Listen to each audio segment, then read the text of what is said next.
Hey, welcome back to Tacticalbassin. Matt Allen, Tim Little.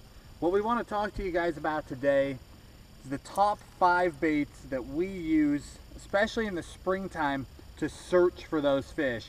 Winter's coming to an end. The fish are moving up out of that deeper water. They're starting to move back into the coves and the bays to spawn. And we want to cover a lot of water to try and dial in exactly where those fish are. Right here, this is one of those key features we look for. The fish have spent the winter out in the big main open lake, and as the water starts to warm up, the days start getting longer, they'll start coming in on these secondary points, moving back into the back of the cove. So we want to cover, again, as much water as possible to try and find the schools of fish as they migrate back into that shallower water. So we'll go over the baits that we each like to get that done.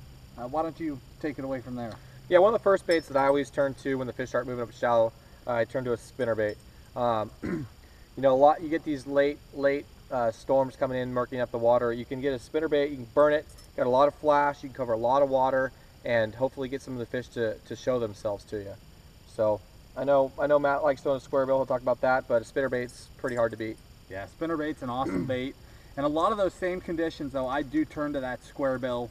The square bill, you get that heavy thump with or without rattles. This one has rattles. That helps a lot too, because today we're still pretty murky, you know. Wintertime, it seems like, was what, 2 weeks ago?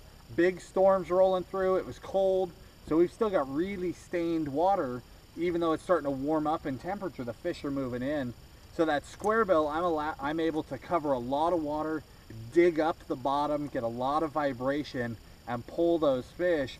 Whereas Tim is going for the same fish, but instead of focusing on that sound, he's more focused on that vibration and flash and drawing those fish in from a distance. Both awesome search baits. The next category, I would say for me, is the jerkbait. 2 primary jerkbaits, Stacy 90, and then the Megabass 110.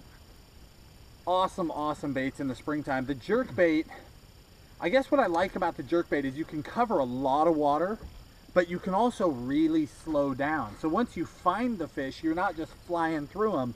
You can work that bait quickly, but once you're on a school of fish, you can really slow down. Just rip pause, and just wait. You know, wait 2 seconds, 5 seconds, 10 seconds until those fish start to eat it. So it's a great transition bait out of that cold water into the springtime, where you can cover a lot of water, but you can also slow down and really get those finicky fish that aren't quite ready to chase after the bait. Yeah, for certain, we are talking about search baits. I tend to disagree. I like the waver or the small glide baits. You know, rip bait, you're throwing it out there, you're ripping it down, it's deep. It's a little shallower bait, and you can work it real slow. You're searching for fish, you can watch the followers come out from where they're at. For me, a rip bait's a little harder to see where the fish are coming. They work, That's true. You catch fish, but you know, something like this where you can just creep it along, twitch it, you can see where the fish are coming from and how big they are. You know, that is true, and I will add, especially as you start getting that warmer water, the rip bait coast to coast just pounds fish, or a jerk bait depending on where you live. We call them rip baits out here, jerk baits. They just pound fish. But the one thing I'll say about going to the glide bait, the S-Wave or other small glide baits, when you make that transition, it seems like you get a few less bites. Bigger bites, for sure. It will definitely pull the biggest fish out of the school, and that is a big difference. And then the last bait, I mean, how could you not talk about the A-rig?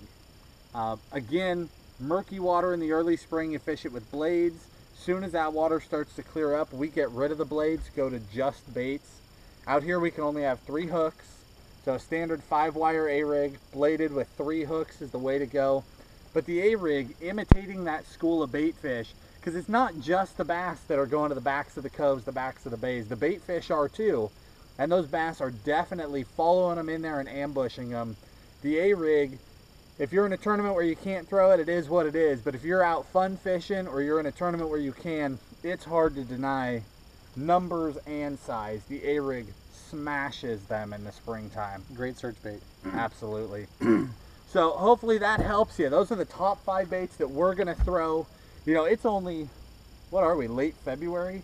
It is remarkably warm in California right now. This is not normal weather. It should be freezing cold. We get cold too. We should have snow right now. It's hot. Our fish are starting to move up on beds already.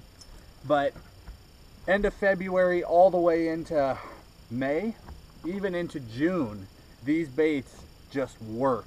You can catch them going into the beds and coming back out. These search baits, if you just put time into those simple baits, you can consistently catch fish. We hope this helps you. If you like it, please hit the like button, subscribe to the channel, feel free to share it. We appreciate your support. Have a great day.